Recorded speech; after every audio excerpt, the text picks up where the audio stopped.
When I picked up the phone to ask my son Caleb when his wedding ceremony would be, my daughter Lana Serafina looked me right in the eye and said with a chilling smirk, "Oh, we actually got hitched last night. We only invited select individuals." The pronouncement struck me like a torrent of freezing water. Select individuals. I, who for 4 years had covered their monthly apartment lease of $600, purchased every piece of decor in their dwelling, and stocked their kitchen cupboards when they had no provisions. I was not a select individual. I stood there in the foyer of my own residence, clutching the receiver as if it possessed the weight of a ton. Observing my son evade my gaze while Serafina settled comfortably on the divan I had acquired for them, the light violet suit I had chosen for the nuptials hung uselessly in my wardrobe. Alongside the fresh sandals and the delusion of being a part of the most significant event in my only son's existence, I had invested $350 on that suit. Contemplating how polished I would appear in Caleb's wedding portraits, images in which I would never be visible, for weeks I had meticulously arranged every element. I had set aside savings to present them with $1,500 as a matrimonial offering. I had phoned my sister Veronica in Dallas to relay the wonderful tidings. I had scrubbed my abode from top to bottom, assuming they might come celebrate with me following the ritual. All of that disintegrated in an instant with those 4 toxic words. Only select individuals. Caleb finally lifted his vision and stated in a pre-scripted-sounding tone, "Mother, it was a private matter, exceedingly small, merely the 2 of us and the witnesses. But I was aware it was a falsehood. I observed the snapshots on the digital platform. I saw Seraphine's parents proudly standing next to the newlyweds. I saw her siblings raising glasses with sparkling wine. I saw Seraphine's ivory gown, which I had aided in funding with the $950 I had given her last month for her personal expenditures. I saw everything I was not meant to witness." A week later, precisely 7 days after that mortification, Serafina contacted me with a completely altered voice. She was no longer the self-assured woman who had excluded me from their wedding. Now she sounded frantic, almost begging. "Elara, the lease payment is past due. The superintendent is putting pressure on us and claims, if we don't settle up this week, he will expel us. You neglected to process the transfer?" Her voice quivered faintly. As if the globe was collapsing, I remained silent for a few seconds, recollecting all the instances I had rushed to the financial institution to execute that transfer, all the times I had canceled my own plans to guarantee they possessed a shelter, all the times I had consumed oatmeal and broth so I could supply them with money for their wants. And now, after they had excluded me from the most crucial occasion of their lives, they had the effrontery to contact me as if nothing had transpired. "Serafina," I uttered with a calmness that astonished even myself, "did I not caution you that I only assist select individuals?" The stillness on the opposite end of the line was so profound that I could perceive my own pulse throbbing. For the first time in ages, it was not I who was trembling, but her. "Elara, I don't grasp it," she faltered. "We were perpetually special to you. You're like a second mother to me." Untruths. All untruths. Enveloped in that syrupy voice she only employed when she was in need. The identical voice she had utilized to request funds from me for the wedding attire, for the honeymoon voyage, for the bands, which I had helped finance without realizing I would never witness the service where they were exchanged. For so many years I harbored this ceaseless sensation of treading carefully, evaluating every word, every movement, every present, aspiring to receive a mere fragment of fondness from my own son. I was the ideal parent, the compliant mother-in-law, the tacit benefactor who never protested when they treated me as though I were imperceptible. But that expression, "only select individuals," awakened something within me that had been dormant for far too long. I had computed in my thoughts how much capital I had dispersed on them during those 4 years. Between the lease, provisions, presents, emergencies, and desires, it was above $51,550. $51,550 I had withdrawn from my retirement portfolio, from my liquid assets, from the funds my late spouse had left, so I could inhabit my final years in tranquility. And for what purpose was all that? To be treated like a complete stranger on my own son's wedding day? That evening, after I terminated the call, I sat on my mattress and wept. But they were not tears of distress.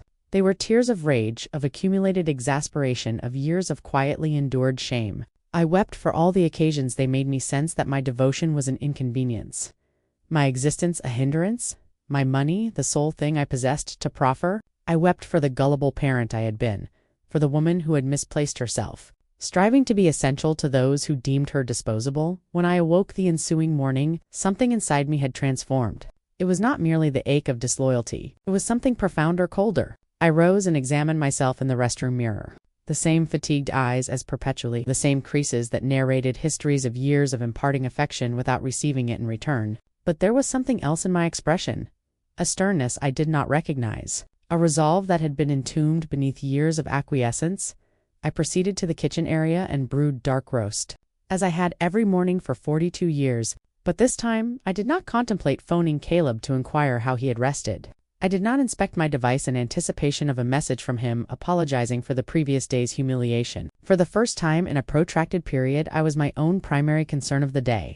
I sat at the dining surface where I had so repeatedly devised surprises for them, tallied banknotes for their obligations, and cried silently when they treated me with indifference. Now, this table would serve as a witness to something utterly distinct.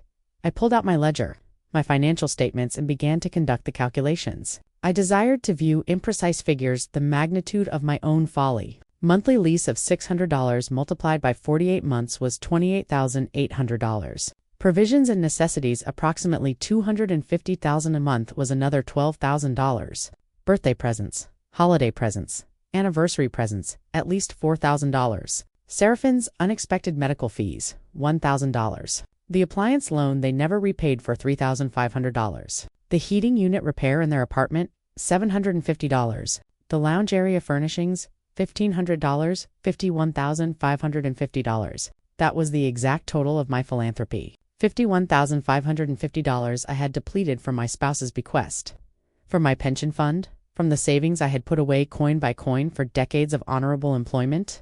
All that capital thrown away to maintain the comfort of two adults who could not even pretend to show me respect. The phone rang and I saw Caleb's name on the display.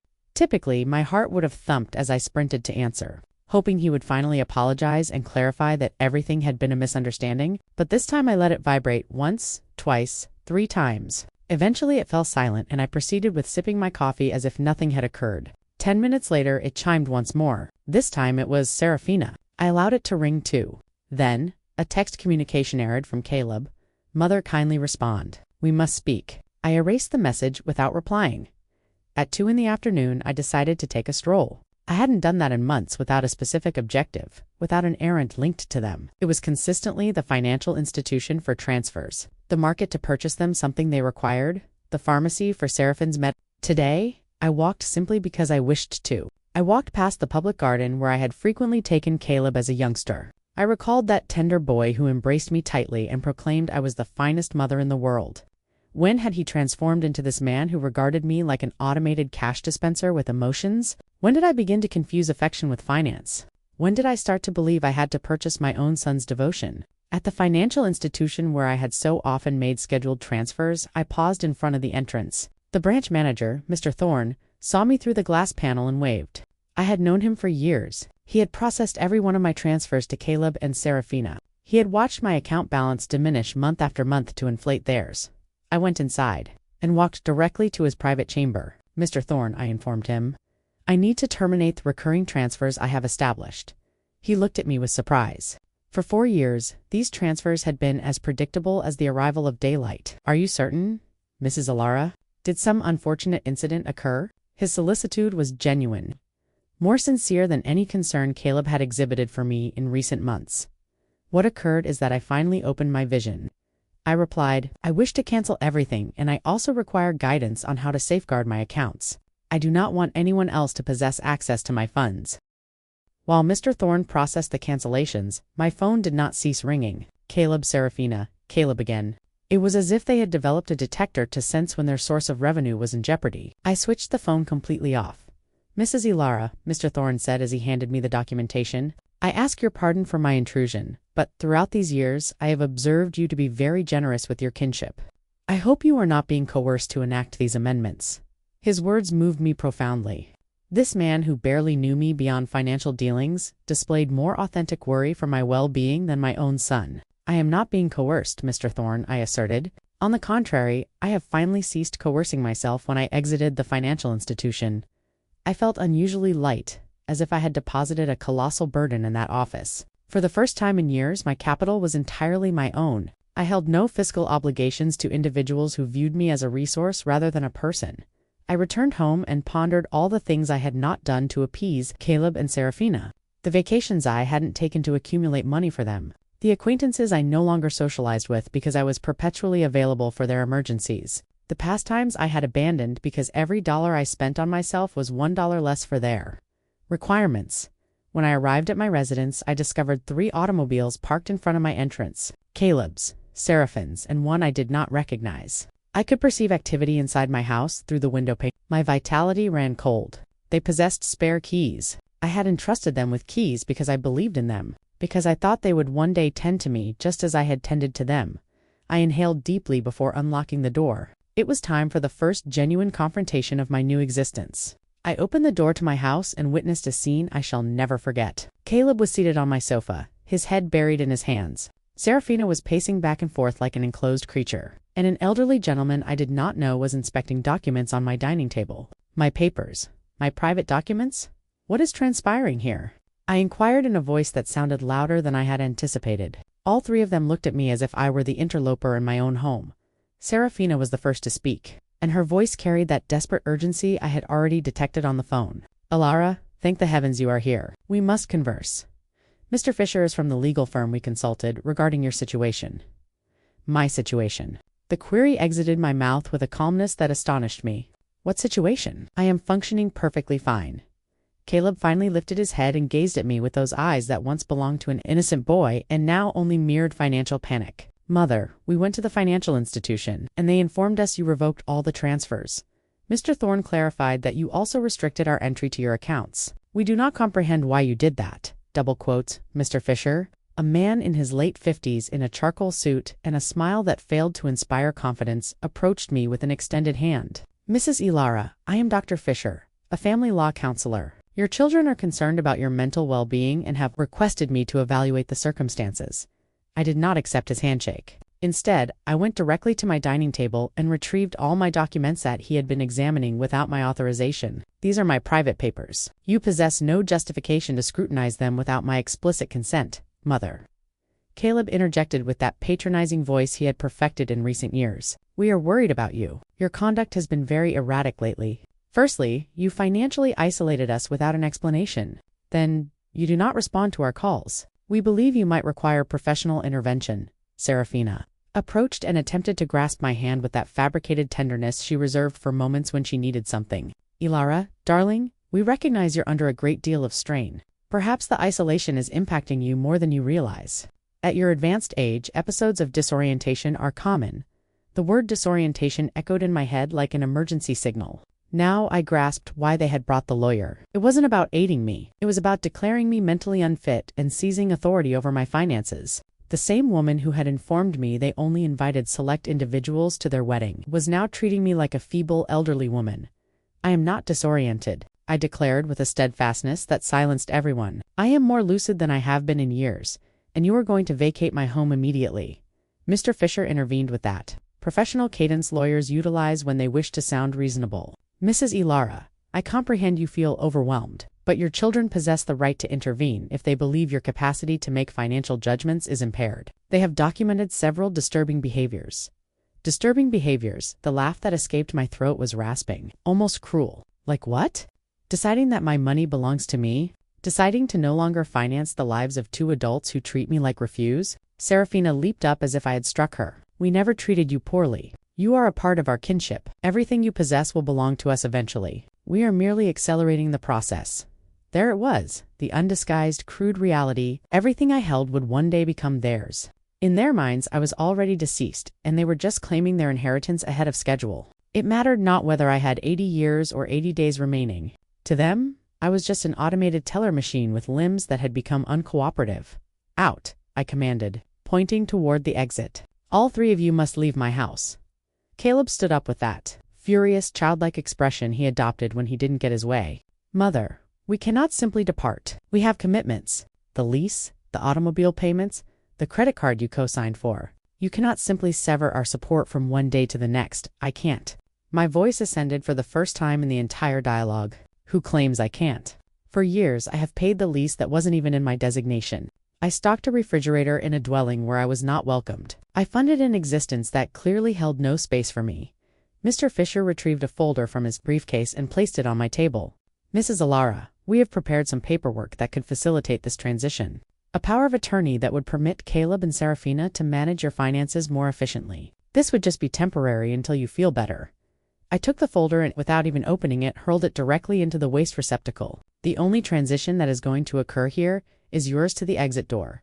Serafina began to sob. But they were not tears of grief. They were tears of disappointment, of restrained fury. You cannot inflict this upon us, Elara. We were relying on you. We formulated plans based on your backing. We acquired belongings. We undertook fiscal obligations because we knew we could depend on you. Obligations based on my money? I retorted. Not on my welfare, not on my contentment, not on my company, merely on my money. And now that I have decided that my money is better utilized in my own life, I am suddenly a disoriented elderly woman who requires legal guardianship. Caleb attempted to approach me, but I took a step backward. He was no longer the boy who ran into my arms when he had night terrors. He was a 39-year-old man who perceived his mother as an impediment between himself and a comfortable life funded by others. Mother, we made errors, he stated in a voice that was supposed to convey regret. The wedding was a misunderstanding. Serafina was anxious. I was stressed. We can rectify this if you just become rational again. Rational? The word tasted acerbic in my mouth. Being rational means continuing to pay for your life while you treat me like a stranger. It means pretending it doesn't wound to have been excluded from the most vital day of my only son's life. Mr. Fisher gathered his papers with the efficiency of someone who is accustomed to having proposals rejected. Mrs. Elara, this is not concluded. Your family possesses legal avenues. If you are indeed making illogical decisions due to mental health issues, a judge can determine that you need guardianship. His words landed like a physical blow. I realized this was not merely a manipulative family visit. It was a genuine legal menace. They intended to declare me incompetent to manage my own affairs. Mr. Fisher, I declared, looking him directly in the eyes, I suggest you conduct your investigation thoroughly before you threaten a 75-year-old woman who has managed her finances flawlessly for 42 years, who raised her son single-handedly after the demise of her husband, who maintained a household and labored honorably until retirement, and who until last week financially upheld two completely capable. Adult Serafina stopped crying and looked at me with a coldness that finally exposed her true nature. This will not remain like this, Elara. We have entitlements and legal representatives too. Excellent, I replied. Engage all the lawyers you desire, with your own money, naturally, because mine is no longer accessible to finance your legal tantrums. The three of them walked toward the door with the injured dignity of people who are not accustomed to being denied. Before he exited, Caleb turned to me one final time. Mother, this is going to conclude, very unfortunately for you. You're going to end up alone with no one to care for you when you truly require it. Caleb, I said with deep sorrow, but also with crystalline lucidity, I am already alone. The distinction is that now it's by my own deliberate choice, not by your negligence. As I secured the door behind them, I stood in my living room, encircled by the most exquisite silence I had encountered in years. It was the silence of emancipation that night.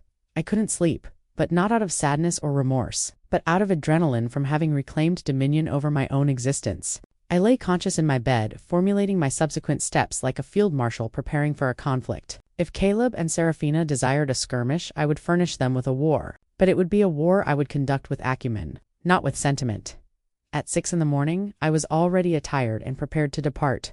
My initial destination was the chambers of Counselor Mr. Harrison, a man I had encountered years prior when handling my late spouse's testament. Unlike Dr. Fisher, whom Caleb and Serafina had introduced, Mr. Harrison possessed an impeccable standing and specialized in safeguarding the prerogatives of seniors. Mrs. Elara, he told me as I described the situation, what your children attempted to execute yesterday is more widespread than you assume. It's designated as elder financial misconduct, and it constitutes a federal infraction. The fact that they gained entry to your home without authorization and examined your private documents also amounts to a trespass. His words both soothed and alarmed me. They soothed me because they verified I wasn't unbalanced, that what had occurred was truly exploitative. They alarmed me because I realized the situation was graver than I had imagined. We must meticulously document every detail. Mr. Harrison continued. Every financial transfer, every contribution, every instance they coerced you for capital. We will also revise your last will and testament to shield your holdings from future manipulation attempts. We dedicated 3 hours to reviewing my fiscal records. Mr. Harrison whistled when he observed the aggregated total, $51,550 in 4 years. Mrs. Elara, with this capital, you could have resided in comfort, traveled extensively, and luxuriated in your retirement. Instead, you completely underwrote the lives of two adults who didn't even respect you enough to include you in their marriage celebration. When I departed Mr. Harrison's chambers, I possessed a comprehensive strategy. First, I would replace all the locking mechanisms on my house. Second, I would install a high-security monitoring system with cameras to protect myself from future unannounced visits.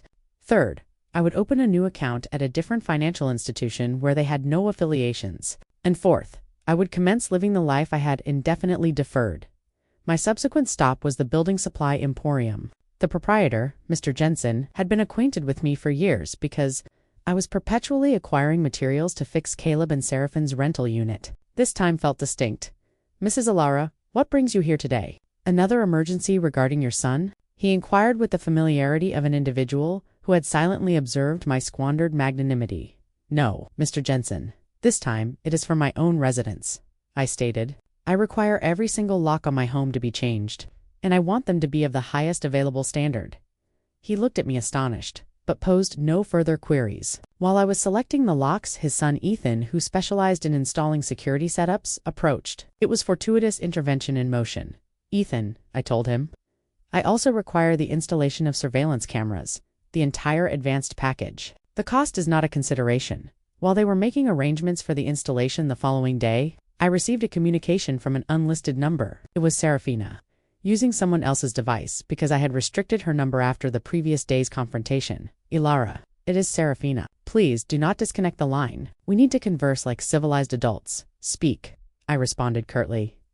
"Listen, I recognize you are distressed regarding the wedding. It was an error. Caleb and I have discussed it, and we wish to compensate you. How about we arrange a special dinner to commemorate our marriage with you? We can host it at your house. Prepare a meal together, like we used to." The manipulation in her utterance was so transparent that I nearly had to laugh. "Serafina, exactly how many months of rent are you behind?" The silence on the other end confirmed that I had struck a sensitive point. Well, it is 3 months. $1,800 total. But I am not merely calling for that. Ilara, we genuinely miss having you in our daily lives. Do you miss me, or do you miss my capital? I asked directly.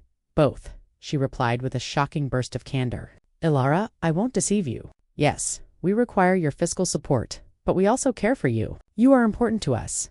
"If I am so important," I countered, "why was I not important enough to be present at your marriage ceremony? Why am I not important enough to receive a call that does not request money? When was the last time you phoned me simply to inquire how I was genuinely faring?" Another period of silence. Both of us were aware of the answer.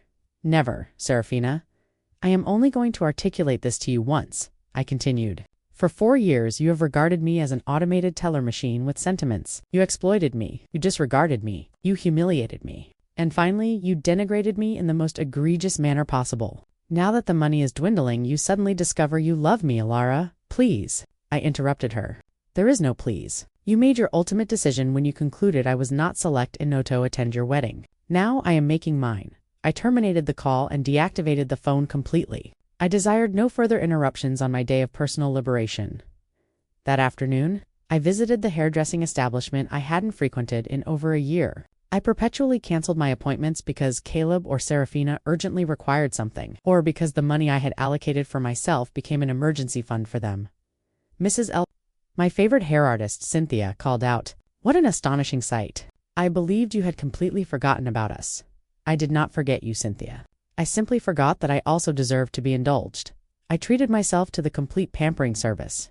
A new haircut, a different color, a manicure, a pedicure. For the first time in years, I spent money on myself without experiencing any guilt. While Cynthia worked on my hair, she spoke about her life, her offspring, her aspirations. It was refreshing to participate in a dialogue that did not center on Caleb and Seraphine's necessities. "You look magnificent, Mrs. Ilara," she said when she had finished. "But, more significantly, you look unrestricted. Did something wonderful transpire?" "Yes, Cynthia. I finally mastered the ability to decline when I returned home that afternoon. There was an unfamiliar vehicle parked in front of my door. My heart quickened for a moment, assuming Caleb and Serafina might have returned with reinforcements, but as I drew closer, I observed an older lady seated on the steps of my veranda. "Mrs. E," she asked as I exited the car, double quotes. "Yes, that is I. May I be of assistance? I am Dorothea Banks. I reside next door. We've been neighbors for years, but we have never had a chance to speak. Yesterday, I heard some very raised voices in your house, and I became concerned. Is everything satisfactory? Her sincere concern touched me deeply. Here was a stranger who exhibited more interest in my welfare than my own son. Please come inside. Mrs. Banks, I will prepare you some coffee, and I will recount a story you will find hard to believe. While I was preparing the coffee, I narrated the entire predicament to her. Dorothea listened attentively without interjecting, nodding her head occasionally, and when I concluded my account, her eyes were filled with moisture. Mrs. Alara, she asserted, you executed the correct action. I experienced an analogous situation with my offspring 5 years ago. I also harbored the notion that it was my duty to underwrite her adult life. I too believed they wouldn't cherish me if I didn't furnish them with capital. What was the resolution? I inquired eagerly. I severed the financial lifeline when I recognized they only called me when they were in want. Initially, it was terrible. They issued threats, attempted emotional coercion, tried to induce feelings of culpability. But after 6 months, my daughter phoned to sincerely convey her regrets. Now, we maintain a genuine connection founded on affection, not on currency. Her account infused me with optimism and confirmed that I had made the appropriate determination. Do you believe Caleb and Serafina will comprehend this one day? I asked. Perhaps yes, perhaps no, she responded with honesty. But that is no longer your responsibility. Mrs. Alara, your responsibility now is to embrace your own life. That night, for the first time in 4 years, I retired to bed without worrying about whether Caleb and Serafina possessed funds for the rental payment, for groceries, for their I went to sleep contemplating my own self, my forthcoming plans, my future, and I slumbered more soundly than I had in years. The following day, Ethan and Mr. Jensen arrived at 8 in the morning to replace the locking mechanisms and install the surveillance system. While they labored, my phone unceasingly vibrated with calls from unidentified numbers.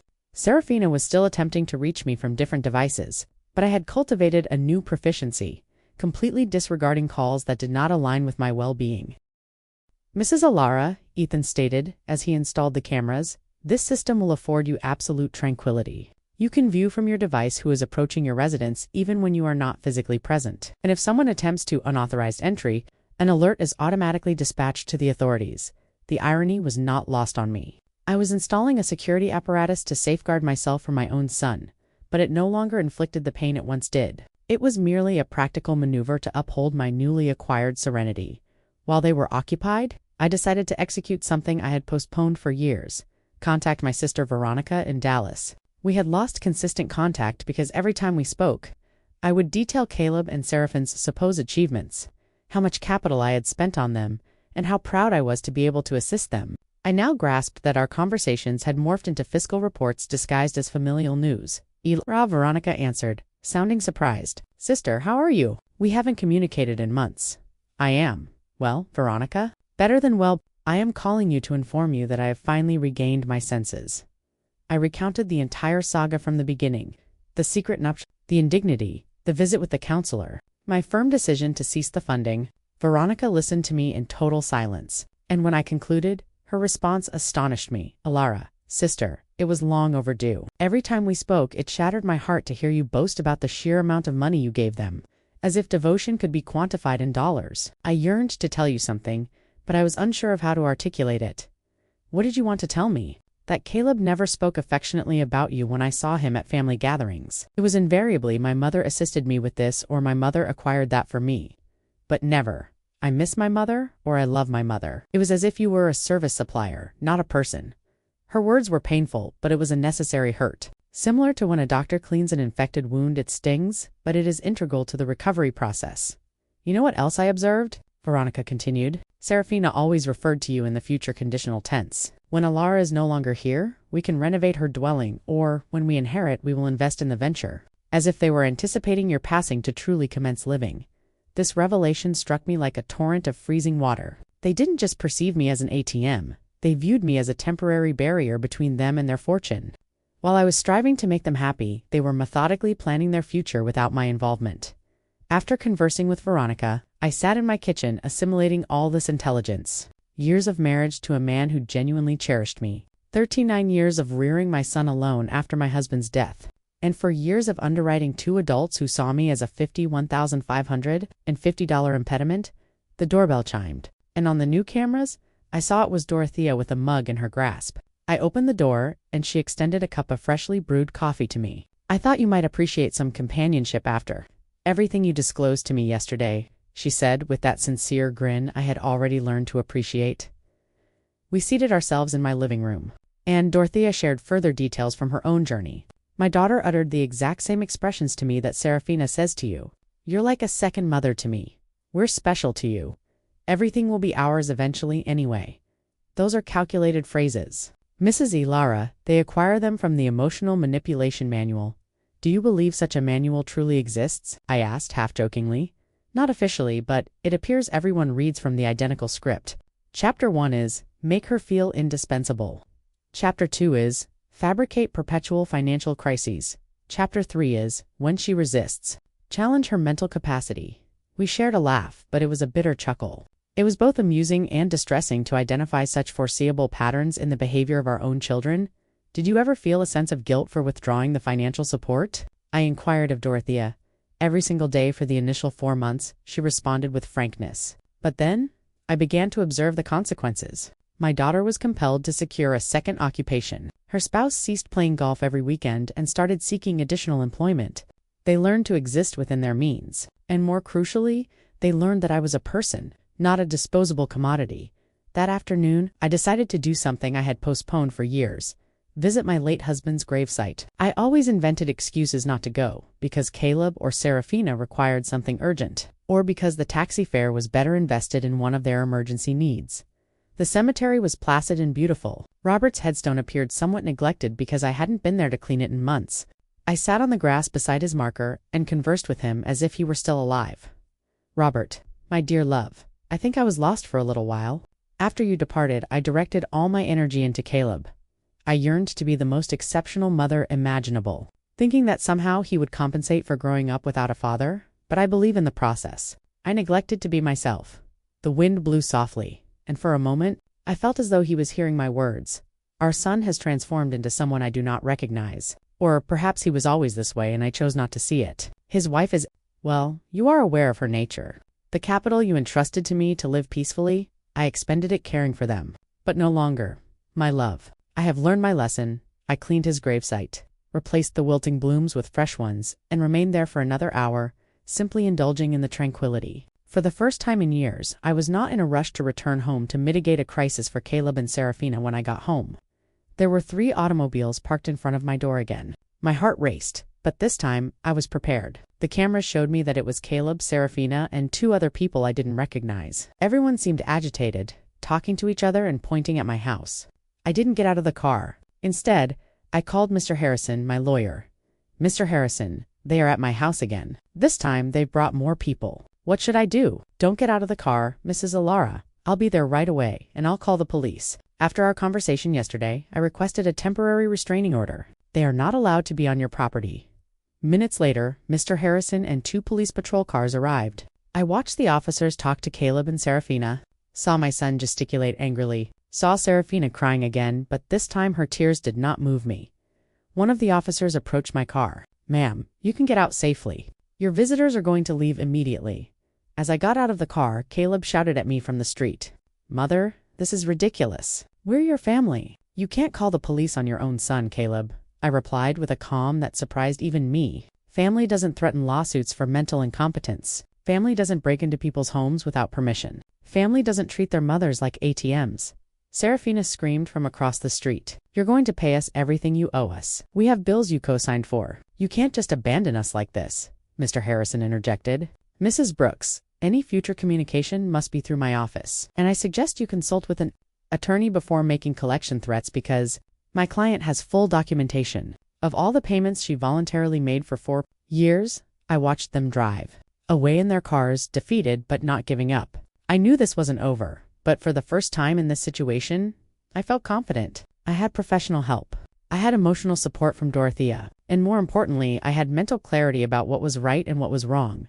That night, Dorothea invited me to her house for dinner. I met her daughter who was visiting, and I was able to see with my own eyes what a healthy family relationship looked like. They spoke respectfully to each other, asked sincerely about each other's lives, and laughed together.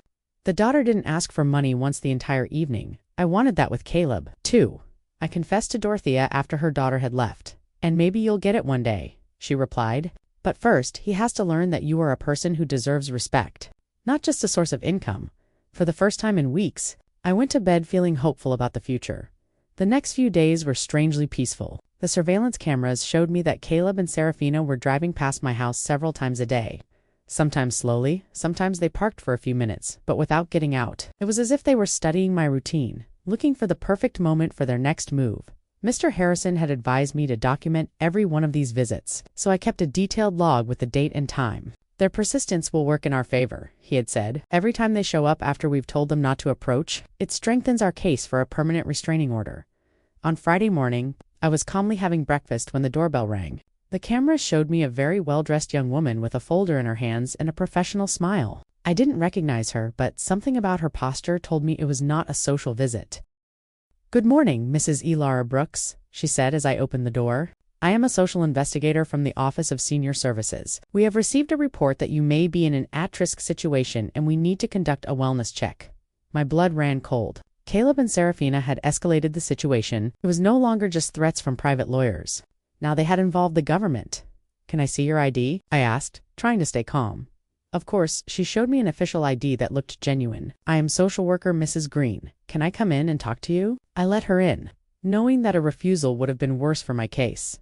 Mrs. Green sat down in my living room and took a form out of her folder. "Mrs. Brooks, we have received reports that you have shown significant changes in your financial behavior, that you have cut off communication with your family, and that you have shown signs of paranoia by installing unnecessary security systems. We were also told that you have refused medical and legal help from your loved ones." Every word had been carefully chosen to make me sound like a mentally disturbed old woman. I recognized Seraphine's handwriting in the wording. She had always been skilled at manipulating words to get what she wanted. "Miss Green," I said, with all the dignity I could muster, "I would like to call my lawyer before answering any questions." "Ma'am, this is not a legal interrogation. It's a wellness check. If you have nothing to hide, it should not be a problem to speak with me." The phrase, "if you have nothing to hide," infuriated me. It was the same logic abusers use to justify their invasions. If you're innocent, you shouldn't complain about your privacy being violated. "Miss, I'm calling my lawyer. You can wait here or come back another day, but I will not answer any questions without legal representation present." I called Mr. Harrison, and he was there within 20 minutes. When he came in and saw the social worker, his expression hardened. "Miss Green," he said after checking her ID, "I hope you have a court order to be here because my client is under my legal representation and any unauthorized investigation constitutes harassment, sir." Mrs. Green replied with less confidence than before. "We have reports from concerned family members about the lady's well-being. It's our duty to investigate what family," Mr. Harrison asked dryly. "The same family that tried to get her to sign a power of attorney without representation? The same family that broke into her house without permission and checked her private documents? The same family that excluded her from important events while living off her money?" Mr. Harrison took a folder from his briefcase and placed it on the table. "Here I have complete documentation of my client's financial and emotional abuse. $51,550 that were voluntarily paid over 4 years. Systematic social exclusion and emotional blackmail. If someone needs to be investigated here, it is not my client." Mrs. Green reviewed the documents with growing discomfort. It was obvious that the information she had been given did not match the reality she had in front of her. "Double quotes, Mrs. Brooks," she said finally. "Can you explain to me why you so abruptly stopped financial support for your son?" "Because I finally discovered they were using me," I replied simply. "Because I realized that to them I wasn't a mother, but a bank account? Because I was tired of financing the lives of people who saw me as an obstacle. But don't you feel it's your responsibility to help your family?" The question outraged me. "Miss Green, my responsibility as a mother was to raise my son until he was 18. To educate him, and to give him the tools to be an independent adult. My son is 39 years old, married, and perfectly capable of supporting himself. Financing his adult life is not my responsibility. It is my choice, and I have chosen not to do so anymore," Mr. Harrison interjected. "Miss Green, would you consider it normal for a 39-year-old adult to be unable to pay his own rent without the help of his 75-year-old mother?" Mrs. Green did not answer right away. I could see she was reevaluating the entire situation. "Mrs. Brooks," she asked after a moment, "do you manage your own finances completely? I can show you my bank statements, my investments, my tax payments. Everything is current and in order. Do you live independently? As you can see, I keep my house clean. I take care of myself physically. I drive my own car. I have healthy social relationships with my neighbors. Do you take any medication? Just vitamins and occasionally aspirin? I don't have any medical conditions that require medication." Mr. Harrison added, My client has just undergone extensive medical exams as part of our legal process. She is in perfect mental and physical condition. Mrs. Green closed her folder. Mrs. Brooks, based on this conversation and the documentation I have reviewed, I see no indication that you are at risk or in need of intervention. I will close this case. After she left, Mr. Harrison and I remained silent for a few minutes. Ilara, he said finally, this is going to continue to escalate. Caleb and Serafina are spending money they don't have to hire professionals to try to have you declared incompetent. Does that mean they are desperate? It means that exactly what else can they do? They can file a lawsuit for incompetence. It's expensive and hard to win. But if they find a sympathetic judge and a psychiatrist willing to testify in their favor, they could get a guardian assigned. The thought terrified me. They could take control of my money. They could try. But we have solid evidence that you are completely competent and that they are motivated by greed and not by genuine concern. We are ready. That afternoon, I called Veronica to vent. Sister, she said, after hearing my story, do you notice how far they are willing to go for money? They are risking family relationships, spending money on lawyers and doctors, destroying their own reputation, all to get access to your bank account again. Her words made me think. Caleb and Serafina had completely revealed their true nature. There was no going back. There was no possibility of a genuine reconciliation. To them, I had never been a mother or a respected mother-in-law. I had always just been money on legs. This revelation, although painful, was also liberating. I no longer had to wonder if I was making the right decision. I no longer had to feel guilty for protecting myself. They had proven for themselves that my emotional and physical well-being was less important to them than my money. That evening, Dorothea came to visit with a surprise. She had invited her friends from the garden club to meet me. Ilara, she introduced me. These are my friends Cynthia, who you already know from the salon, Maria, Carmen, and Alfreda. We have all been through similar situations with abusive family members. We spent the evening sharing stories. Maria had had to set boundaries with a brother who constantly asked her for money. Carmen had cut off her relationship with a daughter who only visited when she needed money. Alfreda had had to change her will after she found out her grandchildren considered her their retirement plan. What hurts me the most, I confessed, is not losing the money I gave them, but realizing that I never had the love I thought I had. Alfreda said, with the wisdom of her 80 years, true love cannot be bought or sold. If you had to pay for it, it was never real. Her words were balm for my wounded soul. She was right. I had bought attention, not love. I had financed an illusion. You know what I've discovered? I said to my new friends that loneliness surrounded by people who don't love you is worse than being lonely on your own. At least now, when I am alone, I am in good company. Everyone laughed and we toasted to our newfound wisdom.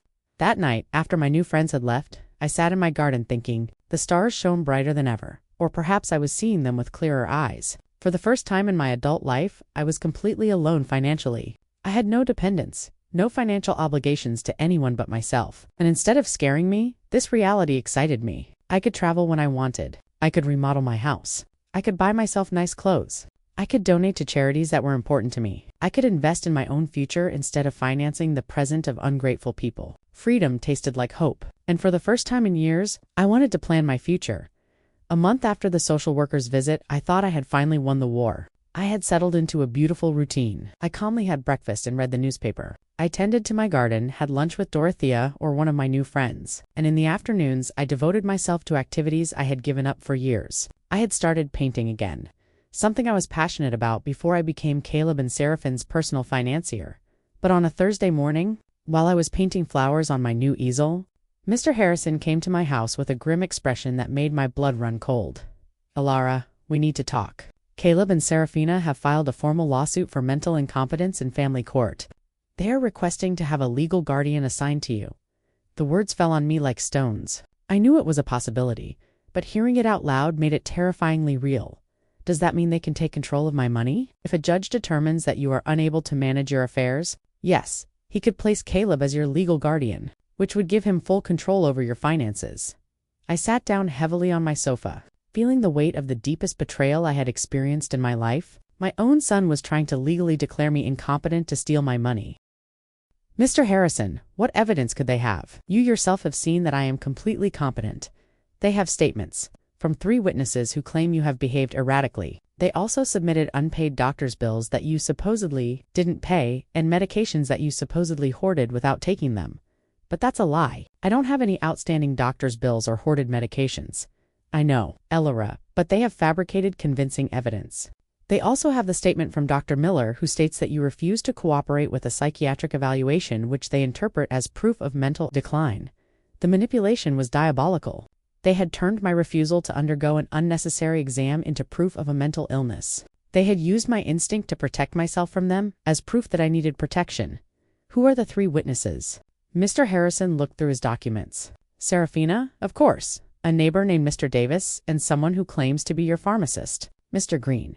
Mr. Davis was the neighbor across the street, an unpleasant man who had always had problems with me because my friends sometimes parked in front of his house. Mr. Green was indeed my pharmacist, but I didn't understand what he could have against me. I need to talk to Mr. Green. I told Mr. Harrison, something's not right. We went to the pharmacy together that afternoon. Mr. Green received me surprised and nervous. Mrs. Brooks, it's good to see you. How are you, Mr. Green? I was told you signed a statement saying I show erratic behavior with my medications. His face turned red as a tomato. Mrs. Brooks, your daughter-in-law came in a few weeks ago and asked about your medications. She said she was worried because you were acting strangely. And what did you tell her? I explained to her that you only buy vitamins and occasional aspirin, that you don't have any regular medical prescriptions, but she insisted that this was proof that you weren't taking adequate care of your health. Double quotes, Mr. Harrison interjected. Mr. Green, did you sign a paper? She brought a document that said I was confirming that Mrs. Brooks had irregular medication purchases. I thought it was for her health insurance or something. I didn't know it was for a lawsuit. My own pharmacist had been tricked into signing something he didn't fully understand. Seraphine's manipulation knew no bounds. Mr. Green, I said, I need you to write a statement explaining exactly what happened and clarifying that I have no problems with medications, of course. Mrs. Brooks, I am terribly sorry for this misunderstanding. After the pharmacy, we went to confront Mr. Davis when we knocked on his door. He received us with obvious hostility. What do you want, Mr. Davis? Mr. Harrison said, I understand you signed a statement about my client's behavior, and you're right. I did. That woman is crazy. She's been acting strange for weeks. Can you be more specific about the behaviors you observed? Installing cameras as if she lived in a war zone? Having strangers visit all the time? Yelling at her family in the street? I realized Mr. Davis had taken everything out of context. The cameras had been installed for protection. The strangers were my new friends. The yelling was me defending my house from Caleb and Seraphine's invasions. Mr. Davis, I said, do you know why I installed the cameras? No. And I don't care to protect myself from my son and daughter-in-law, who broke into my house without permission and threatened me. That's what a crazy person would say, he replied cruelly. There was no way to reason with him. His statement was based on superficial observations maliciously interpreted that evening. Mr. Harrison and I sat down to plan our defense. Alara, we need our own psychiatric evaluation. I have a colleague, Dr. Moore, who is an expert in assessing mental capacity. She can officially confirm that you are completely competent. What if Caleb and Serafina have bribed the judge? What if none of this matters because they have already decided to declare me incompetent? Ilara, the legal system is not perfect, but it's not completely corrupt either. We have solid evidence of your mental competence and their financial motivations. We are going to fight this the next day. I went to my appointment with Dr. Moore. She was a woman in her 50s with kind but astute eyes. Mrs. Brooks, I'm going to ask you a series of questions and tests to assess your mental capacity. Take your time and answer honestly. For 2 hours, she asked me questions about my memory, my reasoning ability, my financial understanding, my emotional health. She also gave me cognitive tests and asked me to solve mathematical and logical problems. Mrs. Brooks, she said at the end, your results are well above average for your age. You are not only mentally competent, but your cognitive function is excellent, doctor. Why do you think my family is doing this? Based on what you've told me and the documents I've reviewed, this seems to be a classic case of elder financial exploitation. Unfortunately, it's more common than people think. I left the consultation feeling validated, but also sad. The professional confirmation of my mental health was a relief, but it also confirmed that the lawsuit was real and necessary. That afternoon, Dorothea organized an emergency meeting with all our friends from the garden club. When I told them about the incompetence lawsuit, everyone was outraged. Alara Maria said, we will testify in your favor. We have been with you for weeks, and anyone can see that you are doing great. Better than great, Cynthia added. You are clearer and stronger than many 40-year-old women I know. Alfreda with her 80-year-old wisdom took my hands. Ilara, my dear, what your children are doing is nothing new. For generations, greedy children have tried to declare their parents insane to get their money. But you have something many of these victims didn't have: documentation, legal support, and friends who can testify for you. Her words gave me hope. I was not alone in this fight. I had an army of strong women who had witnessed my transformation firsthand. You know what the saddest thing about all this is? I said that Caleb and Serafina are willing to destroy any future possibility of reconciliation for money, even if I were willing to forgive everything so far. There's no going back from this. And maybe that's for the best, Cynthia replied. At least now you know exactly who they are and you can act accordingly. That night, for the first time since this nightmare began, I really cried. Not out of sadness, but out of grief. I said my final goodbye to the son I thought I had, to the dream of a loving family, to the illusion that unconditional love was reciprocated. But something new also emerged within me, an iron determination not to let myself be stripped not only of my money, but also of my dignity and my freedom. The war had officially begun, but I was ready to fight. The trial came 3 weeks later. I woke up early, put on my best black suit, and looked at myself in the mirror with a determination I had never felt before. Today, not only my mental capacity would be judged, but my dignity as a person, my right to live free from abuse, my value beyond my bank account would be judged. Mr. Harrison came at 7 in the morning to go over our strategy one last time. Alara, remember, the burden of proof is on them. They have to prove that you are incompetent. We just have to show that you are not. And what if the judge is already biased? Judge Miller has a reputation for being fair. I researched his past cases and he doesn't automatically favor families. He is dedicated to protecting the rights of the elderly. We arrived at the courthouse at 9 in the morning. In the hallway, I saw Caleb in a new suit that he probably bought for the occasion and Serafina dressed in black as if she were at a funeral. Maybe it was the funeral of our family relationship. When our eyes met, Caleb avoided my gaze, but Serafina held my gaze with a coldness that confirmed that for her. This was just a business transaction. Their lawyer was an older, elegant man with the kind of confidence that comes from winning similar cases before. When he began his opening statement, his strategy was clear: to portray me as a confused old woman who had been manipulated by strangers to alienate me from my loving family. Your Honor, he said in a solemn voice, Mrs. Alara Brooks has shown a clear mental decline in recent months. She has cut off all financial support for her family without a rational explanation. She has installed unnecessary security systems due to paranoia and has isolated herself from her loved ones under the influence of neighbors and lawyers who are obviously taking advantage of her vulnerable situation. Every word had been carefully chosen to make my self-empowerment sound like dementia and my freedom sound like external manipulation. Then they called their witnesses. Serafina was the first to testify, and her performance was Oscar-worthy. She cried as she described how I had completely changed, how I had become hostile and paranoid, how I had isolated myself from the family that loved me. Your Honor, she said in a trembling voice, Alara has always been like a second mom to me. Seeing her mental decline has been devastating. We just want to help her get the care she needs.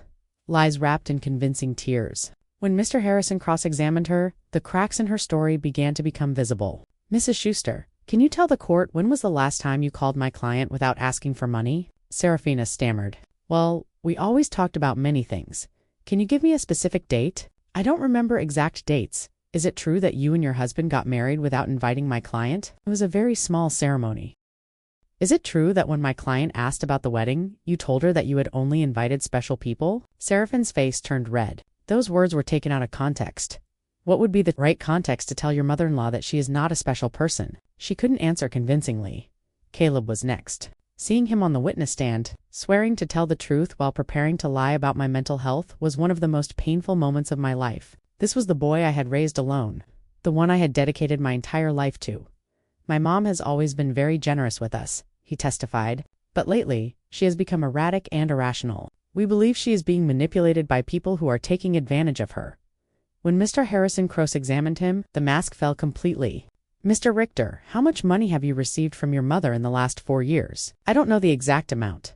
Does $51,550 sound about right? Maybe. She's always been generous. And how many times have you visited your mother without asking her for money? The silence was deafening. Is it true that you and your wife broke into my client's house without permission and checked her private documents? We were worried about her. Is it true that you brought a lawyer to pressure her into signing a power of attorney? We wanted to help her manage her finances. Do you, at 39 years old, need the help of your 75-year-old mother to pay your rent? Caleb couldn't answer with dignity. Mr. Davis testified about my supposed erratic behaviors, but when Mr. Harrison asked him for details, he admitted that he had never spoken to me directly and that all his information was based on superficial observations. Dr. Miller testified that my refusal to undergo an evaluation was proof of mental decline. But Mr. Harrison submitted the documentation of our evaluation with Dr. Moore, which completely refuted his conclusions. Then it was our turn. Mr. Harrison first called Mr. Green, my pharmacist, who explained how he had been tricked into signing a statement that distorted my medication buying habits. Dr. Moore testified about my excellent mental state and presented the results of the cognitive tests, which had been flawless. Mr. Jet, the hardware store, testified about my mental competence and explained that my decisions to cancel automatic transfers were completely rational and had been processed correctly. Dorothea and my friends from the garden club testified about my clarity, my newfound vitality, and my ability to maintain healthy social relationships. Finally, it was my turn to testify. I stood up with dignity and walked to the witness stand. Feeling the weight of 75 years of experience, of wisdom gained through pain, of strength discovered in adversity, Mr. Harrison guided me through my testimony, letting me tell my whole story: the $51,550 spent in 4 years, the humiliation of being excluded from the wedding, the constant emotional manipulation, the violation of my privacy, the legal threats. Mrs. Brooks, Mr. Harrison finally asked, "Why did you decide to stop financial support for your son and daughter?" "Because I finally understood that what I was getting from them was not love," I replied in a clear, loud voice. "It was a commercial transaction disguised as a family relationship. My money was welcome, but I, as a person, was not." "Do you regret your decision?" "I only regret that it took me so long to make it." Caleb's lawyer tried to make me appear confused during his cross-examination, but I answered every one of his questions with clarity and precision. When he tried to imply that my new friendships had manipulated me, I explained to him that for the first time in years, I had relationships based on mutual respect and not on financial interest. In his closing argument, Caleb's lawyer insisted that I was a victim of external manipulation. Mr. Harrison's rebuttal was devastating.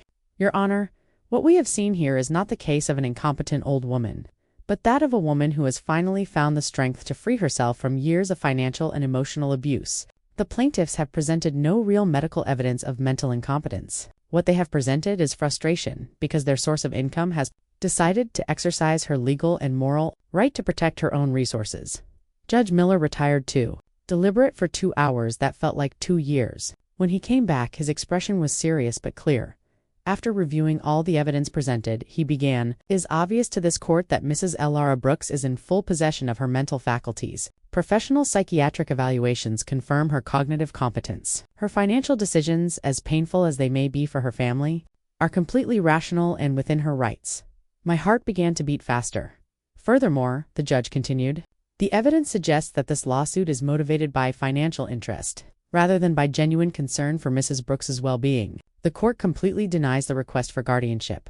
I had one. I had not only won the lawsuit, but also my freedom, my dignity, my right to live free from the abuse of those who supposedly loved me when we left the courthouse." I saw Caleb and Serafina talking angrily with their lawyer. Serafina gave me a look of pure hatred before she walked away. Caleb looked at me one last time, and for a second, I saw something that could have been regret, but it was already too late.